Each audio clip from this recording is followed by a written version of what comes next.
And as Michael just mentioned, Australian Federal Police have arrested a 25-year-old New South Wales man for allegedly hacking into the systems of significant piece of infrastructure.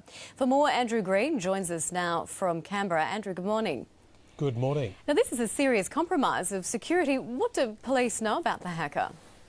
Well, it appears this investigation has been for the best part of 6 months. Now, officially, the Federal Police are saying very little at this stage. They will be holding a formal briefing later today here in Canberra. But what we know is that a 25-year-old man from Cowra in New South Wales has been arrested, and as you say, for alleged breaches that would have caused, as the police are saying, considerable damage to Australia's national infrastructure.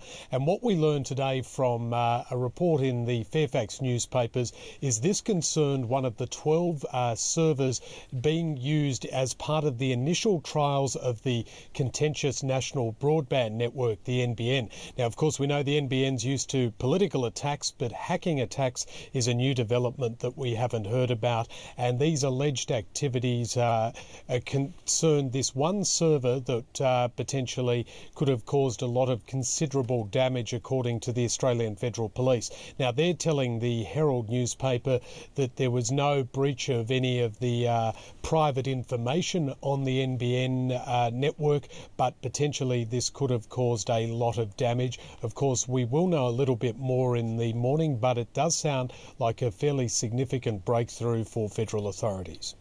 It sounds like it was something of a backyard job, though, not particularly a sophisticated setup. No, you're right. The Federal Police say that it was a 25-year-old man acting alone. He's been charged with a number of offences. The Assistant Federal Police Commissioner has told the Herald that it was a gentleman who used the online moniker Evil, was the name he used. He was essentially working out of his home, working up to 20 hours a day, allegedly just trying to infiltrate this network. And according to the Assistant Commissioner, he had, quote, basically taken over their system, and the system being one that belonged to a company called Platform Networks. As I say, it's one of 12 companies that's helping provide service space for the initial startup of the National Broadband Network. And as you mentioned, the press conference is at 10 o'clock. That's correct, here in Canberra. So in a few hours' time, we'll know a little bit more about it. As I say, at this stage, all the Federal Police are confirming is that they have made one arrest following a lengthy investigation, and a 25-year-old man will face court later today in New South Wales. And Andrew, also news this morning that Labor backbenchers have raised the gay debate issue again.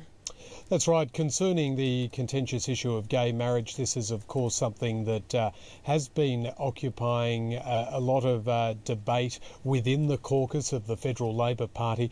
Well, now a Sydney-based backbencher, John Murphy, has suggested that there may any Labor MPs wanting to move this issue on further should perhaps consider joining the Greens. Now, the Labor Senator Doug Cameron says that, of course, this will be discussed at the party conference later this year. We know that the Prime Minister regularly reaffirms that the government's belief that marriage is that between a man and a woman, but of course the platform for any debate on this issue for the Labor Party is at the national conference later this year, and of course we know that that will be on the agenda and will be receiving a lot of attention later this year.